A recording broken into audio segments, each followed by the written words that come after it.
Ladies and gentle people, it is Sunday, September 12th, 2010. This is the Day 9 Daily, Day 9 Daily, number 177, and I just had a wonderful time casting at the World Cyber Games USA Finals at Universal Studios in Hollywood. Oh, it was very cool. With the one exception of when they suddenly said, Sean, you're going to cast Counter-Strike, and I was like, I'm what? Because I played in 2002, 3 in the Cal Leagues, actually the Cal-O League, but of course if you played in Cal-O, you have to say things like, yeah, I played in Cal-M, thank you. So, I played back with my friend Dane, who was my 2v2v2v2 BGH partner. We sort of wounded people in that game as well. But other than that, I haven't really thought about it in 7 years. So, suddenly I was casting it, and that was one of the scariest moments of my life, when suddenly the game loads up, and I'm like, alright, this is they need to win so many games, and I'm like, he shot him. Because at that point, I really have two distinct decisions. I just defer to Wheat, which is kind of what I did, just be like, oh, is he, now what should he do here?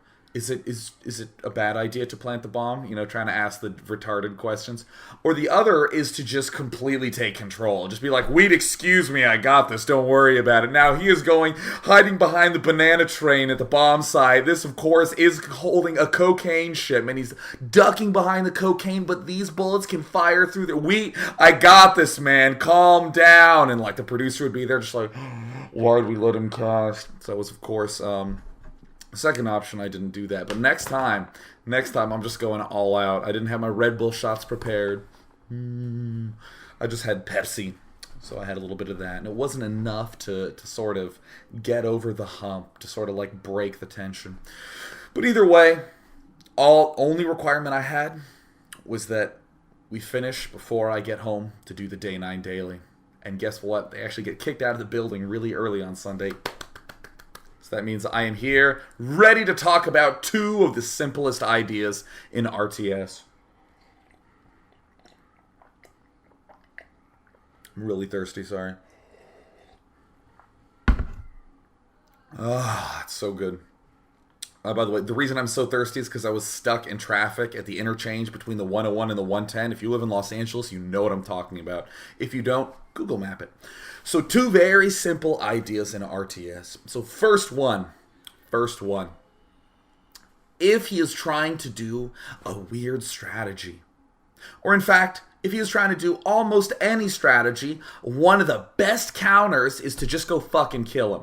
Right? And I literally want to have the F word in that, because it's like you just fucking kill him, right? Because way too often people will overthink things. They'll say, okay, he's going some sort of Void Ray Pheonix, Colossus, Stalker, Sentry Immortal build. What's the best counter to that? Well, that's a lot of stuff, so why don't you just go kill him? Because he doesn't... go kill him, And this, coincidentally, turns out to be very, very effective. And way too often people get caught up in the complexity of things, thinking, well, does this unit counter that unit? Well, if you are making a good, solid core army that's designed to hold off one of his pushes, you also always have the option of just going and killing him if he does anything too weird. Second one that you've heard me say a lot is that another great way to deal with a lot of strategies is just to macro, is just to continuously make lots of stuff, expand a lot. You heard me do the PVT macro style daily not long ago, which was an example of me executing that style. But now we're actually going to see a look at this in high-level game. Both of them are ZVPs coming up, and both of them we're going to be thinking about these from the Zerg perspective. So the first one is Salawera. Spawning here. Salawera, of course, played in the GSL, casted by my brother, Tasteless and Artosis, playing against OGS Vikal.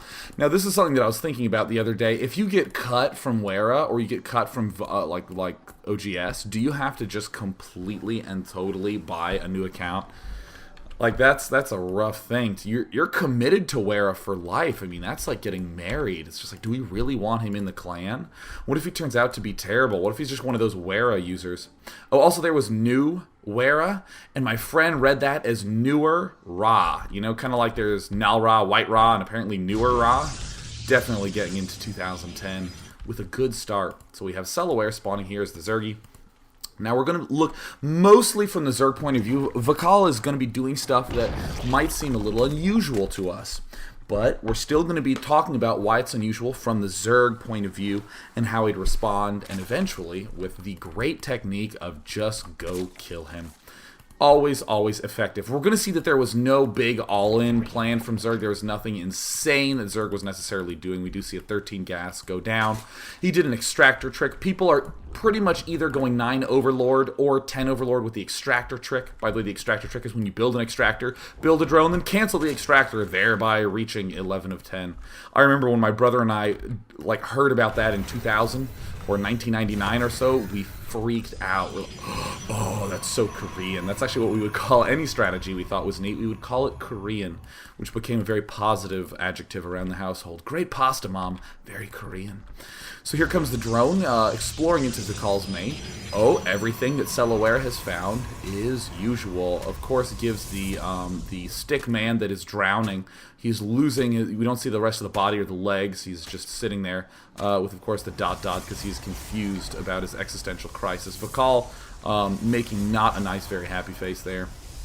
But either way, everything that Selaware sees is typical kind of stuff. Gateway, gas to pylons. Anytime you see the gateway go down and the cybernetics core go down very quickly thereafter, simple logic, I should begin making drones. I know he can't make a zealot. We can just look at the money here. Look at that cybernetics core going down. It was actually a few seconds late and still not even close to enough money.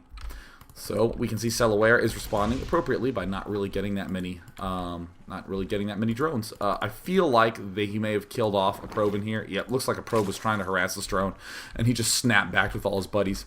Now this opening is becoming the increasing norm in this matchup for me because I play random on the ladder. Almost always I am against someone who will be going gas, pool, and then hatch because it's so stable. You get the Zergling speed up quickly. You get your queen relatively fast.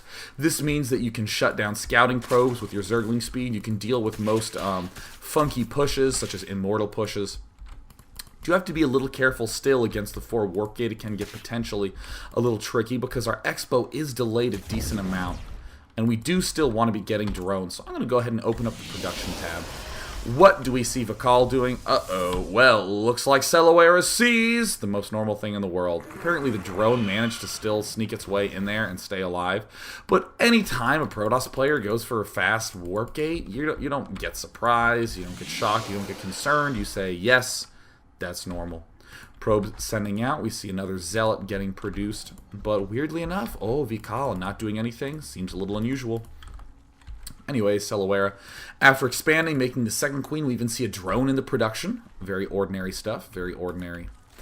We have the Zergling speed, so we can do a lot of covering in the center of the map. These Zerglings really should have been hanging there in the middle, so that way they could have shut down this probe right from the get-go, because the probe did get a pretty damn good amount of information here.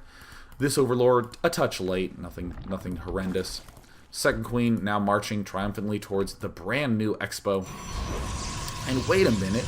What is Vakal doing? It looks like he's going for some kind of early expand.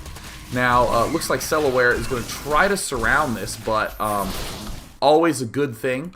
Whenever you have 1 sentry, you can pretty much force field behind. I don't like this. This is a force field in front. I would have preferred for the Zealot to stay here, and for the Sentry to stay there, so when things got here, he could force field and trap the Zerglings, get some few extra hits.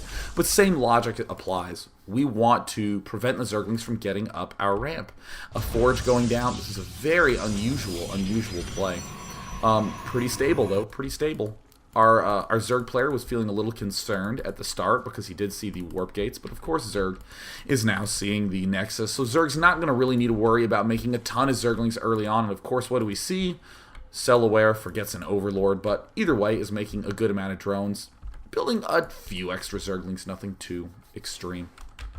We do want to get some extra Zerglings, because if I am Selaware in this circumstance, this is a Stargate, ignore it for now. If I'm Selaware in this spot, I'm looking at this saying, this is not something that I am used to. This is unusual. Are there more warp gates that are getting built here? Maybe, probably not, but either way, Either way, I'm probably feeling a little confused, so I don't mind the addition of a few extra Zerglings. Here's a common thing to do at this point in time is a Roach Warren. By the way, lots of drones being built. Lots and lots of drones. Look at the unit counting station. 23 drones to 29 probes, but we do have 7 more drones in production. Obviously going to let Zerg catch up. But a lot of Zerg players, if they're feeling a little nervous, they end up getting a Roach Warren because the Roaches are so good against gateway units as long as you have the Zerglings with speed. Roaches off creep are kind of slow, obviously, until you get the upgrade. So what the Zergs will do is surround with the speed Zerglings, Roaches run up, really deal the damage, and works out nicely. Works especially well if they are trying to do some cutesy, smallish push, such as a Noni-style 3 Warp Gate into Expo instead of something crazy like a 4 Warp Gate. But in this circumstance, especially when Zerg's feeling a little confused, a little cramped, he's going to go ahead and go for a Roach. Another big reason why we're going for a Roach Warren here, we went gas pool so we could get the speed, and then we got the expansion. In a lot of other builds, such as 14 pool and then hatching right away, we have the extra economy so we can get a layer, so we can get the Hydralisks. If we just straight early expand and get 1 queen and power a lot of drones, we have the economy, we have the Hydralisks. We can have the Hydralisk, but in this case, it's a little, it feels too long. It feels not so comfortable. So as a result of that feeling, that's good motivation to get that Roach Warren out.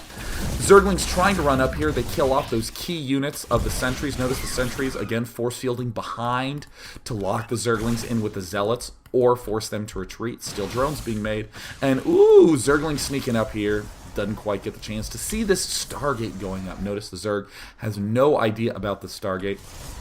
And I will give a lot of credit to Vakal. This is a very cool early expand.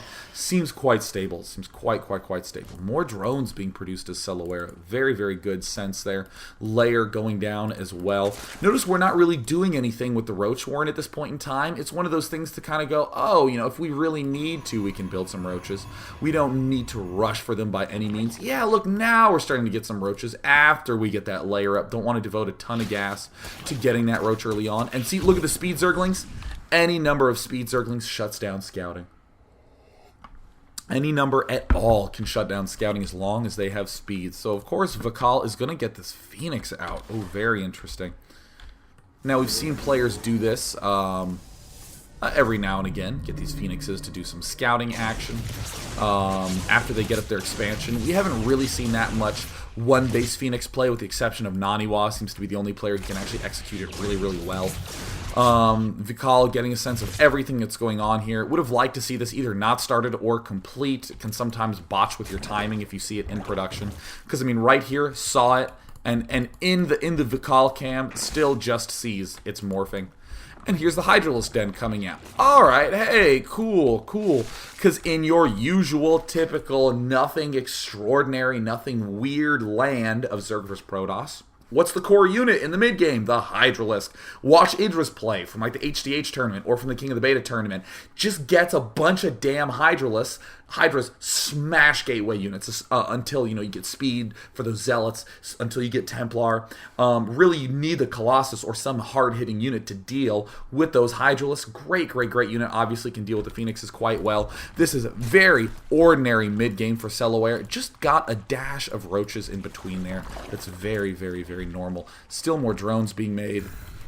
Oh my goodness, more Phoenixes coming out. Yep, a few Roaches here. Oh, looks like 7 Roaches total. We can actually go to the counting station to see. Yep, 7. No other hidden ones around the map. Vakal being cute, trying to kill off some Overlords. Ooh, just demonstrating that he can shoot and move at the same time. APM. A whopping 159. I don't actually know what's considered fast in SC2 because I don't know the usual APM metrics, but it's quite good.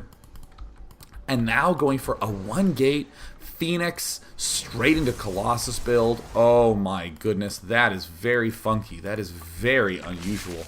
Almost always you see like 4 or 5 gateways, and then you'll see the Colossus come out. Or you might see 4 or 5 or 6 warp gates and then attack a Templar or something like that. Range going down for Celaware. Yes, very understandable, very usual stuff. Now, how much does Celaware actually know of what his opponent is doing? Hasn't really seen much, but this is a lot of Phoenixes getting made. So, what's a good counter to someone who did this very funky 1 warp gate early expand into Pheonix?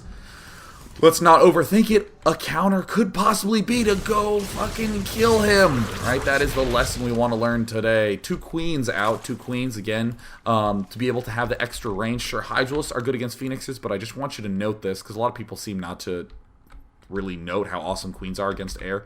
Hydralisks, once they get this upgrade, will have 6 range. They pop out with a range of 5. Queens pop out with a range of 9, or 7 with a damage of 9. Excuse me. That is very, very long range. Range 7 on those. Doesn't compare to like the Thor's range 10 or something like that. But very, very, very, very, very, very long. So Hydralisks gooping their way into the center of the map. If we just go to the resource counter, we can see that Vikal is not terribly far behind. He's at 90 food when his opponent is at 97. And this is a nice little timing push here when our opponent really is not going to have particularly much. And now, I want you just to kind of note what a lot of people are going to say here, and what you'll hear me say often is you have to be careful with these attacks. You don't just want to rush in into any situation without any knowledge at all. And when I say that, I'm not lying. I really don't think that you should just do a blind attack. Like, I'm in a tournament. I want to win. Attack! You know, then there's a gap in logic. You see there, just sort of adrenaline says, kill something. And you say, right away, adrenaline. But whenever I say, don't do a blind attack or that sort of thing, people tend to interpret that as scout ahead. Exactly physically see what is going on with an overseer, with an overlord, with a zergling running in.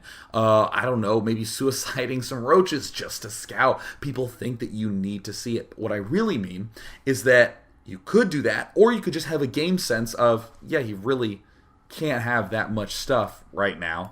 And as we're going to see up here at the front, big attack moving in here by Selaware. Very, very big attack moving in. That Colossus getting target fire, needs to pull it back. Roach is doing a huge amount of damage. The Pheonix is lifting up the Hydralisks. Got to be careful not to lift too many units at once with the Pheonixes, or the other ones cannot shoot. 2 Colossi out now. That range upgrade, that critical range upgrade, not quite yet done.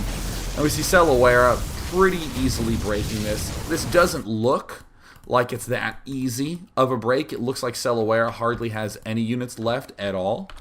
But notice that this is at Vikal's base, and the instant a handful of more units gets there, it's going to be just very, very, very close to good game. If this were Desert Oasis and there were like this many units left, I'd be like, whoops, Vikal is going to easily hold this, because reinforcements are going to take so damn long to get there.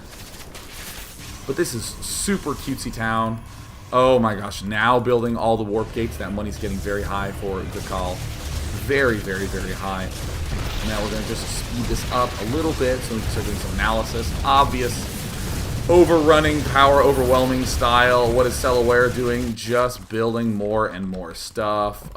Yep, he's getting a Spire. Cool. So that way he can put more pressure on, even if this attack somehow fails, which as we can see it won't, because there are no warp gates finished. That money's getting very, very high for Vikal because he just cannot spend it.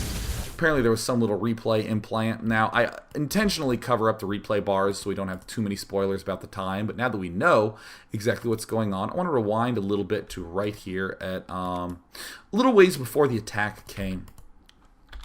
And let's speed things up a little bit.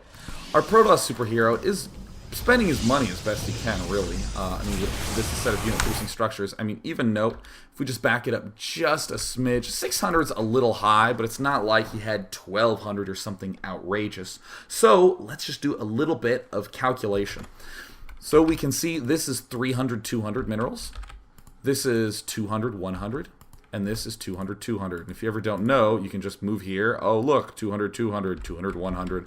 Sometimes they're useful numbers to know. So this is 300, 200, 200. Okay, that's about like 700, 200. Oh, we're also getting this upgrade. So yeah, you know, we could have had this, or we could have just now been slamming down some warp gates. So instead of having a Colossus with range, if we did do this transition to Pheonix, we could probably have maybe 8 more gateway units, maybe, with a lot of those being sentries. Still going to be pretty difficult to deal with this. So in other words, what really happened this game is Selaware saw a kind of funky, delayed early expand that relied a lot on cute units, such as the sentry. some well-placed cannons, and then suddenly Pheonixes came out. Not one, but a lot of Pheonixes started pouring out. And he just thought to himself, huh, maybe I should just go kill him, because the chances of him having a lot of warp gate units is pretty low. Unless he wants to make a bunch of cannons, yeah, I could probably easily break this. There are other influencing factors, like the positions were really, really close, so that increases the likelihood of Zerg wanting to attack. If they were far away, Zerg would want to expand a little more. But, I mean, really very, very simple. Zerg didn't say anything like, well, if Pheonix Colossus is the composition, what is the composition that I should desire? He got the Zerglings with speed at the start and the Roaches blind because they are good units to get. Got the Hydros because it's a good unit to get. And when he saw something weird, he just went and killed him. Never underestimate the power of going to kill him. That's why you hear me say things like, what's a good way to lose? With an attack where you're just thinking, well, maybe I could just kill him right now. And it turned out you were wrong. Because what you'll soon find out is after maybe 10 embarrassing losses, you'll realize on the 11th time, you'll do a weird, funky attack timing and you'll smash. And you'll kind of go, oh, well, oh, okay, cool. All right.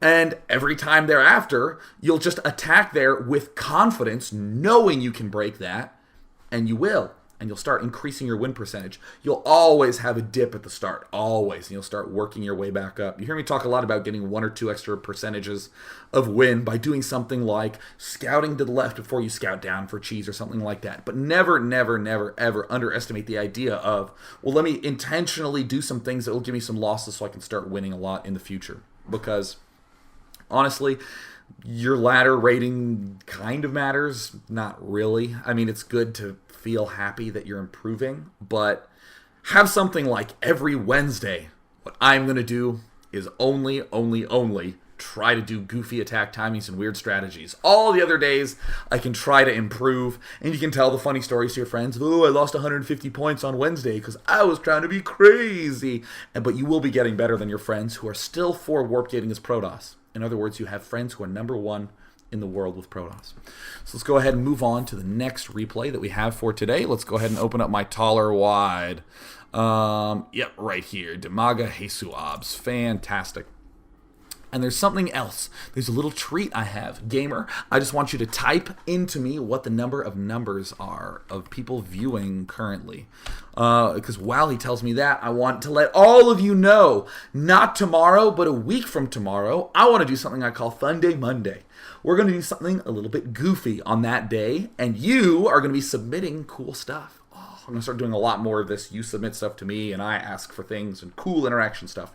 So, I need you to send an email to day9monday@gmail.com with the following. I have talked before about perhaps delaying queens as Zerg. I want you to send me your best game of you making no queens in a game with Zerg. Just imposing this arbitrary restriction on yourself of I am not allowed to make any queens. And we're just going to see what sort of games it gets. Something fun to kind of do. A lot of people on YG Clan did weird stuff like this back in Brood War. Like they'd say stuff like you must expand 4 times before making any unit producing structures. So you'd have these hilarious games of people like having all these command centers floating around and the opponent couldn't find them fast enough. So the first Monday Fun Day we're going to be doing is going to be no queens as Zerg, and submit your replay to day9monday@gmail.com. Have that title be Fun Day Monday, or I'm not going to read it. If you're like, hey Dad, I have a question about this match, I'm not. This is day9monday@gmail.com. Just put Fun Day Monday or Monday Fun Day, whatever permutation you want. An attachment with the replay and 2 sentences about what happened. No more than 2 sentences. So I started with this, and then I did this, and then I did this, and then I did this, and then this happened. And I was thinking this, and the following thoughts were going on. I can watch the replay. Just give me a recap, something to entice me. 2 sentences. So let's go ahead and go into the second game. So that first game was a good example of if you're against something weird, go kill him, because no matter how great Pheonix Colossus Sentry sounds, if you don't have a lot of stuff, you die to a lot of stuff. Or I should say that if you don't have a lot of stuff yet, because the timing's a little funky, you are very vulnerable to early pushes. And in this game, what we're going to see is DIMAGA against Hesuabs. Hesuabs is going to be doing something quite creative. Many Protosses had been doing this sort of stuff lately. And we're going to see DIMAGA respond with macro. Nothing fancy. Nothing like him again obsessing about the counters or the compositions or this and that. He is instead just going to be getting a lot of stuff, and I'm cleverly going to avoid opening the resource window. We're going to see that. We're not going to see that for a while. So DIMAGA is going to be making an Overlord on 9. Again, almost everyone is going Overlord on 9 or Overlord on 10 plus Extractor Trick. No just cold Overlord on 10s. Hesuab's building a gateway, a pylon at his front. Very typical placement for a pylon. We can build a gateway and then a cybernetics core, creating a little itty-bitty hole for our zealot. A lot of times people will build the pylon back and just use the gateway and the cybernetics core to make that wall. Pylon is a little bit awkwardly sized. We like those 3x4 sized buildings. DIMAGA making many drones. I just thought this game was so solid by DIMAGA. DIMAGA having really the full gamut of Zerg play. I just think he is quite fancy. Hesuab's very well-known German Warcraft 3 player. If you played Warcraft 3 and don't know of him, you should. Or if you're like me and you played Starcraft and not much Warcraft 3, you still probably know of him. He's very, very well-known. And a forge. Oh my god, he's making a forge. So in almost all Protoss vs. Zergs in Brood War, you would see early expands. They're not as typical on this map. On this match-up, I should say, in StarCraft 2. It does look like we have a 15 hatch going down by DIMAGA. But the reason we don't really see it too much is people are liking the Zealot pressure early on. But what's interesting is that in Brood War, a forge first was not something you wanted to do. You really wanted to see if you could make a Nexus first and then the Forge to make the cannon, because you had to make a cannon to stay alive. But you would have preferred to make the Nexus first. A lot of times what happens is if you haven't found him, you got to throw down the Forge, because what if he's rushing with an early pool? You don't know. You have to account for that possibility. But in this game, weirdly enough, you can be very offensive with an early forge. In particular, you can wall off the front with 2 pylons. That is super duper annoying. And look, a pylon getting thrown down. This is extremely specific placement. Notice that there is a wall created by this pylon, so things have to go around to the back. Sometimes actually building 2 pylons like this and then starting to throw down cannons, because you just don't want the cannons to be able to be surrounded. Now, DIMAGA was following this probe anyways because he just didn't want to get blocked there. You see a lot of Korean Zergs having one drone on patrol right here, blocking any of that action from going down. Drones are really stupid in this game. Like, very, very dumb. Surprisingly dumb. So you have to be very careful with how you control them, especially against bunkers. There's a bunker here. You'll see a lot of people right-click, and the drones will sort of keep glitching right here, trying to push through. You really got to move them around. Be very, very aware of that. So DIMAGA, oh no, his pool's only halfway done. We can sort of see now why the cannon action is so popular. It takes 40 seconds to build a cannon. If we go to the Zerg and look at the spawning pool build time, don't know if you can see it with this overlay. I'll actually scoot the overlay out of the way. You can see it's 65 seconds. So honestly, if a pool is like halfway done, considering it takes 23 seconds, I believe, to build a Zergling. Is that right? 24. Whoops.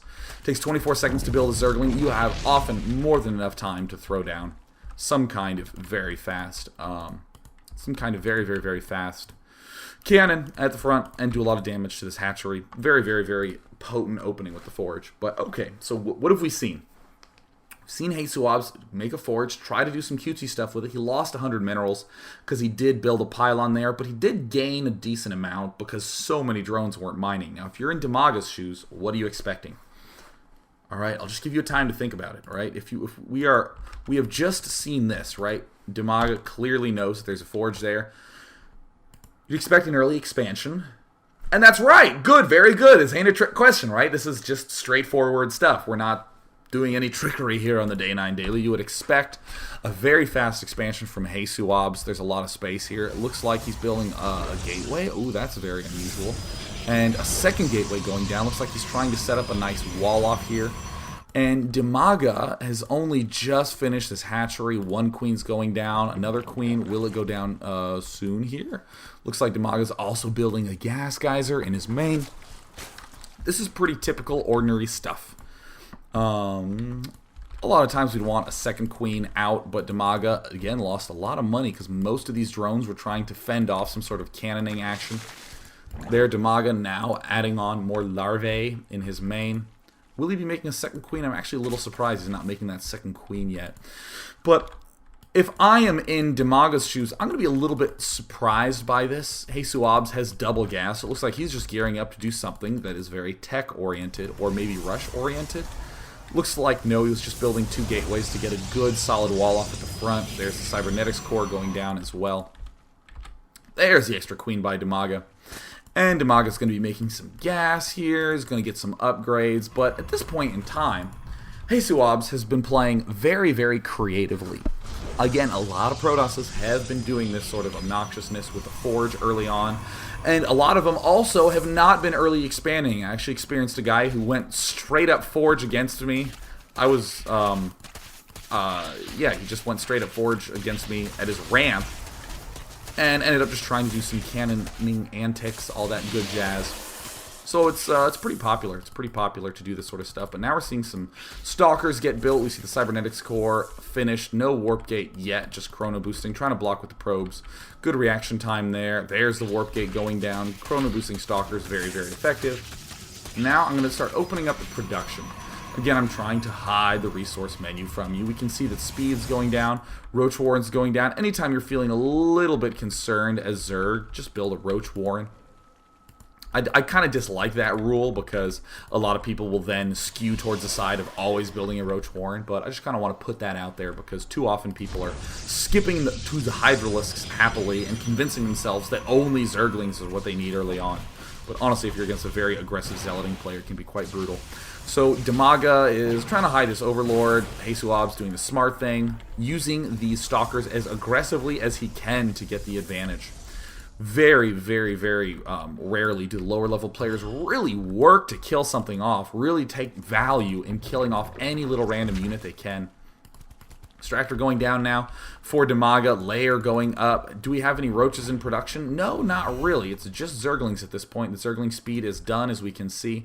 So the Zerglings will be able to surround these Stalkers, and wow, that's another very early hatchery by DIMAGA. He's only just now started his Layer, hasn't even knocked down these destructible rocks in between, and is now going for another hatchery. Very cool. Simple tactic that DIMAGA is going to be doing is counterattacking with speed Zerglings.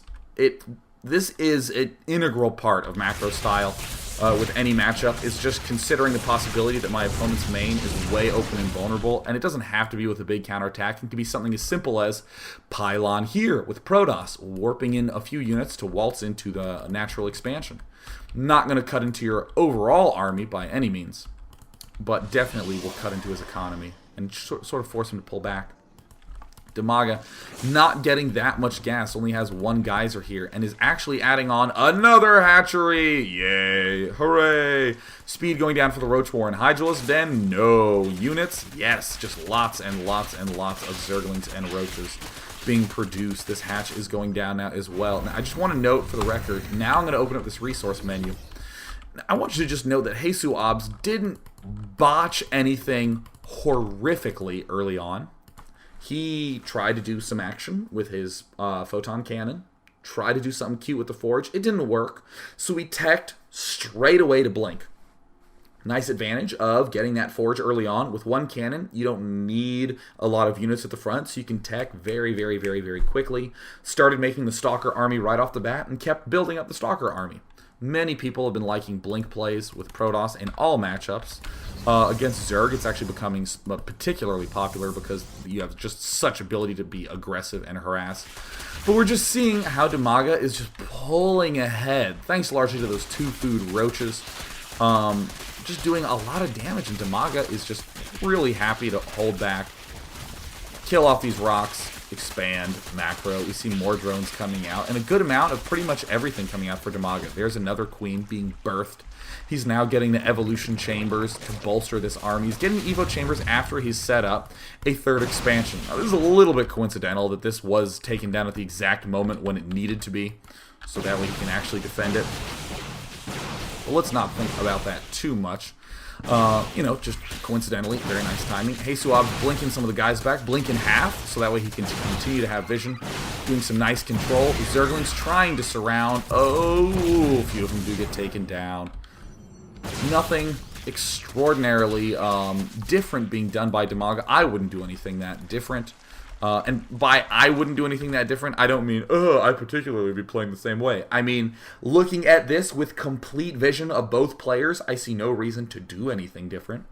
Again, people are really getting annoyed at Blink Stalkers. Like, really, it's kind of funny. The better people get, the more strategies they will do that people find really, really annoying, because those are the good ones. People are getting really annoyed at Blink Stalkers, so they're trying to make Mutalisks, a lot more Mutalisks to try to track those down, way more speed Zerglings than they need to, sometimes even building unnecessary spine crawlers in the main. We see DIMAGA just going into macro mode. Wow, 3 hatches, each of them with a queen, and a 4th hatch with a queen. Cool. Not going to go in for the kill. No reason to. No reason to go in for the kill. Sure, he might be able to just go fucking kill him. Again, one of the many rules of Day 9-2's Art of War. About doubling his opponent's food at this point in time. Just controlling these watchtowers, starting to add on. Look, it's almost all Zerglings, which is kind of cool. By DIMAGA, he has 4 roaches in there. He does have speed for the roaches. And this is cute by DIMAGA, or excuse me, by Jesus. Jesus obviously being very, very cute with his cannoning action, but you know, this is only so good when your opponent has 3 hatches in his main and natural mining. There's +1/+1 going down for ranged attack and for carapace, and all these stalkers taking so much damage. Taking huge damage. Roaches getting a few extra shots. And actually note that these roaches have just got a nice little kill. Been doing a good amount of damage. Even though they haven't been getting that many shots off. Still a decent amount of damage. And see, cool, Jesus has shut down the expansion for the time being. 5 kills, 1 kill. Oh, very, very, very big amount of damage being dealt. And then he gets surrounded and killed off. And suddenly Jesus is not going to be in a good position at all. And that is just because DIMAGA is continuing to macro. And I don't really mean that this was a mistake by Jesus. Think about it. It seems tempting to build pylons and cannons behind him and to do all this fancy blink play stuff and then to try to build the forge with the cannon.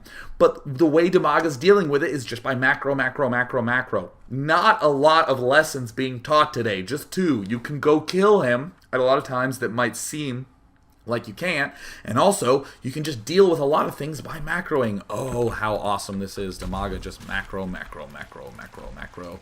And now after he's been macroing and getting up so much money, he is now beginning to make a ton of Hydralisks to reinforce this little roach laying army he has established for himself, spreading the Zerglings out across the map. Hey Swabs, I love that he did this, built a pylon here, just throwing out a pylon so that way he can do some spotting, some warping in if he ever needs to. And back in Jesus' main, he's adding on more warp gates. He's starting to get Templar archives. And this looks like, on paper, this sounds so good. Harass, with, do some forge harass. It'll make your opponent overreact. It'll make him not mine. Then start doing some Stalker with Blink micro action. He's going to have a hard time with it because all he can really have are Zerglings. And right at the time when he starts getting scary units, you have Templar with Storm. Doesn't that sound good? That sounds good on paper. But as we see, macro, macro, macro by DIMAGA, going to be able to do so well. Look at that, 123 to 77 food. So good. So strong, so easy. Look at that nice saturation. Has so many larvae everywhere. Hydras are kind of expensive units, so you can't really support 4 hatches on 3 bases, all making Hydras. But you can still make quite a few roaches and Zerglings if need be. We see a lot of players getting some Hydrals at the start and then backing it up with a lot of Ling Roach so we can actually make use of those larvae. So, here comes the move to try to check out the Watchtower. DIMAGA continuing to try to surround with all these Zerglings. Jesus doing the stop shoot micro, but starting to lose some of those Stalkers. Every 1 or 2 Stalkers he loses greatly cuts back on the efficiency of this army. He's trying to pull everything back as quickly as he can. There's more sniping going on with those Hydralisks. And I just want you to note the way that this is going to look. Jesus now getting the Templar archives. There's the Dark Templar action here. And for a brief period of time, DIMAGA's looking quite vulnerable. For any of you who watched In Control against Machine at WCG, that was a Starcraft 2 show match, In Control demonstrated some real amazing DT usage there. Using Stalkers with Blink to pick off the Overseers and then the DTs to do a lot of damage. And oh no, DIMAGA ends up losing this expansion hatch because the DT is just so mighty. But, DIMAGA still not going to really change very much. He just spawned all these Hydralisks to back up the rest of his Hydralisk army. So Jesus probably feeling pretty confident, even description-wise. You hear me say again, oh yeah, and then I moved out with DTs and I killed a queen, I killed his expansion hatch, I even killed a lot of workers there. Now he's taking the gold. And I'm just pulling back to defend so I can get my High Templar. And this is the way these macro-style games end up looking.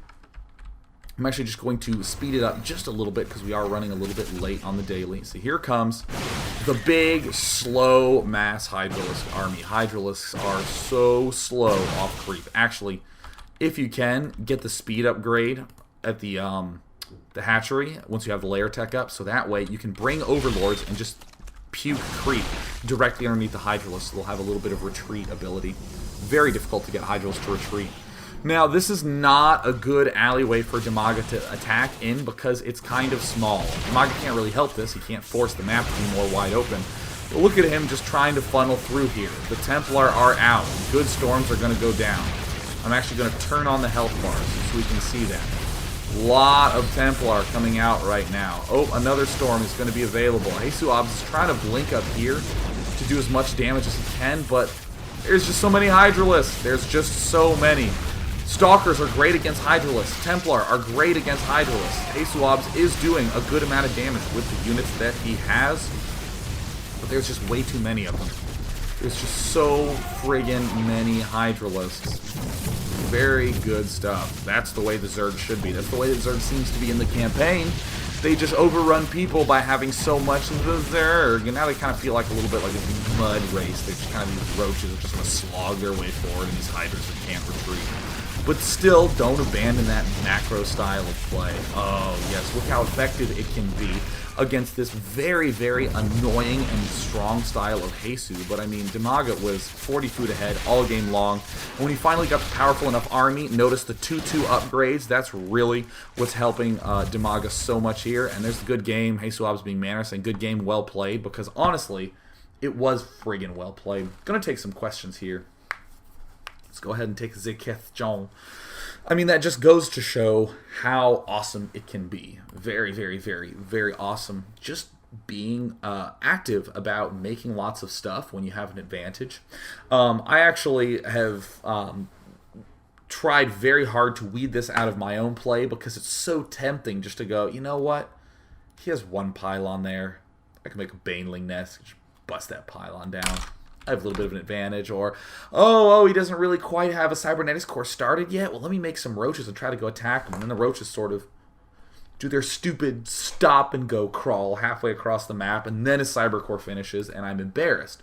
Just constantly making workers, just going heavy Expo style. Expanding in that game lots earlier than most players would end up expanding. It worked very, very, very, very, very, very well. Let us divine.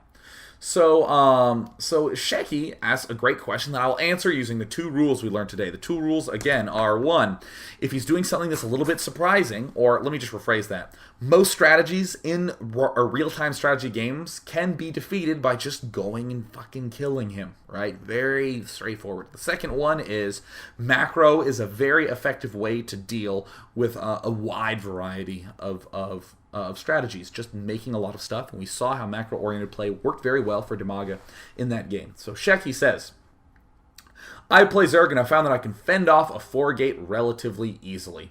And actually, he says, I don't overbuild units, I'm actually massing drones throughout all this. Today, however, I played a game where I scouted a robotics facility briefly, and I know that Immortal's 3-shot roaches, but he could go Colossi, which would roast me if I went mass Zergling. How do I properly fend off a roboticsing Protoss? So, get this. Protoss, if they are going for Gateway Robo, are kind of spending a lot of money on units and can't really do much else. Especially if they try to go for Colossus, they're just not going to have very many things. So the macro-oriented approach. What are the best units against a Colossus Warp Gate army? Or actually, should I say a Robo Gateway army? A lot of Zerglings and a lot of Roaches. Sure, the Immortal counters the Roach. And sure, the Colossus counters the Zergling. But you're just going to lose because you don't have that much stuff. That is, Protoss is going to lose because if the Zerg's macroing well, Zerg's just going to have way more units than the Protoss can possibly hope to handle. So let me actually briefly address, let's just pretend you are asking, how do I hold off a Warp Gate Immortal push, because I'm having a lot of trouble with that. Please assist. In the early days of beta, that's how Protoss players beat Zerg. Smuff wrote about the Immortal Warp Gate push being almost unstoppable. And what a lot of Zerg players, actually one of the first times I saw it was actually Hey Pro against Hey Suabs, I believe, on Scrap Station, where Hey Suabs doing his Warp Gate Immortal push, warping lots of units coming in, and Hey Pro just made drones, and then made only roaches. Like, so by the time Hey Suabs got there, it was a ton of drones, 2 queens, and like 20 to 25, 30 roaches. Lots and lots and lots of roaches. What happened? The Immortals went to work on the roaches, did tons of damage to the roaches. The roaches killed everything off, and then it was 12 roaches versus like 2 Immortals.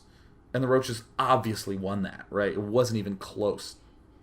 So, that is an example of, you just sort of say, okay, so that unit is going to kill almost all my stuff, but I will kill the rest of everything first, so I'll end up finishing it up anyways. In other words, the roaches kill the gateway units very badly, and then I'm all up with an Immortal. So in a sense, I probably wouldn't recommend saying, and if you think he's going Colossus, you can win with only Zergling. The reason I don't think that works is because of the force fields and the zealots. So I'd actually skew a little bit more towards a lot of roaches, and the timing's going to feel weird. It's going to feel like, in your practice, you either have 80 drones, no units, and he kills you, or you have way too much stuff, and you kill the first push, and then lose with the economy later, but then you're going to hit a sweet spot. You're going to feel very, very, very comfortable.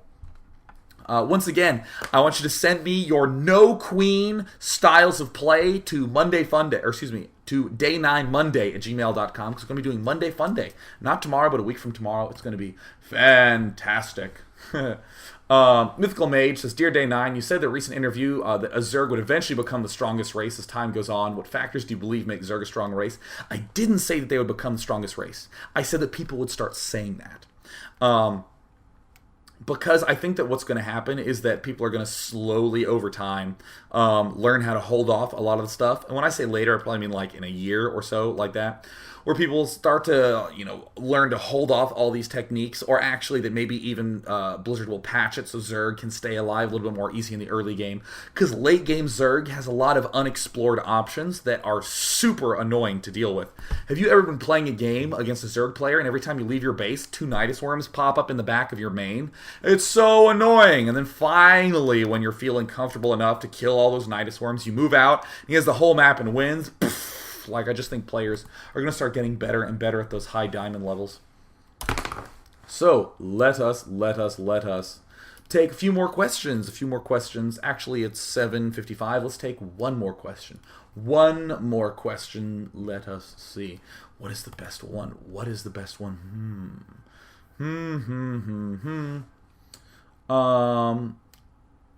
Let's take one more question. Okay, here we go. From, it was from Cytone, but I've taken many questions from Cytone.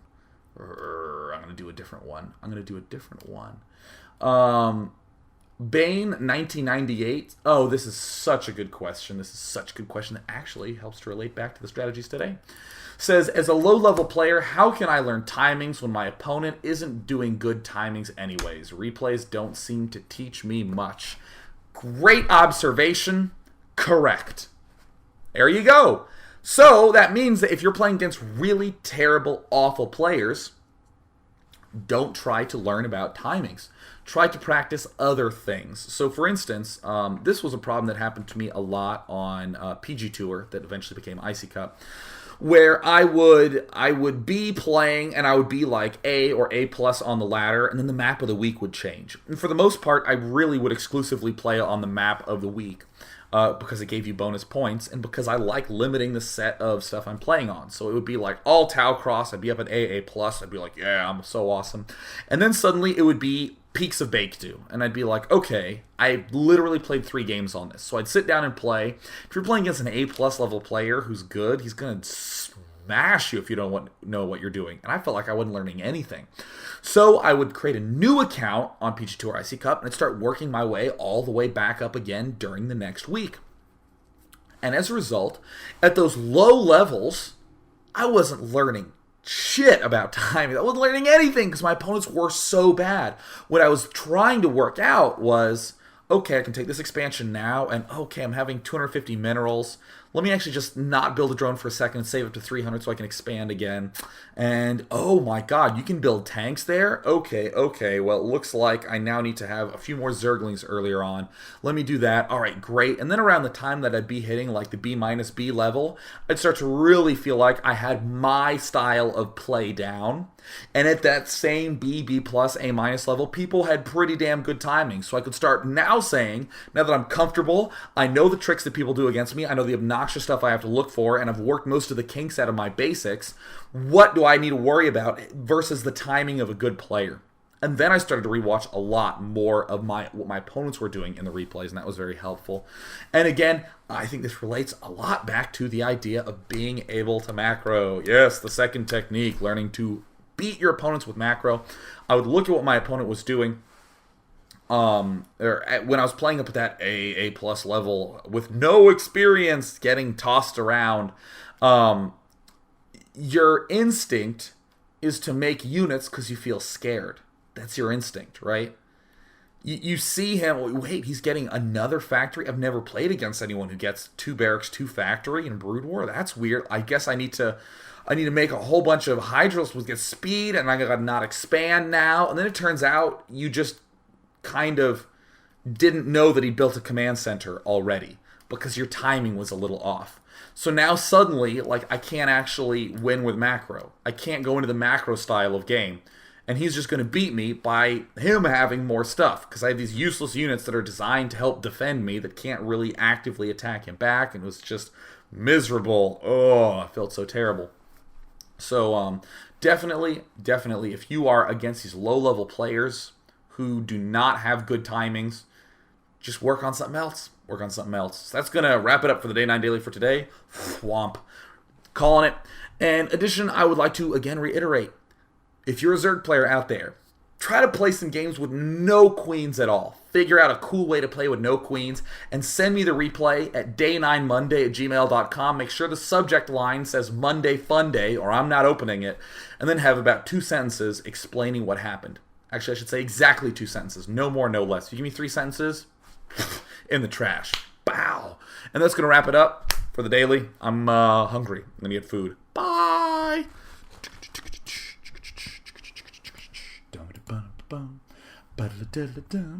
Playing some music. Oh, no, wait, no. Stopping the recording. Where is my recording console? Stopped it at the recording console.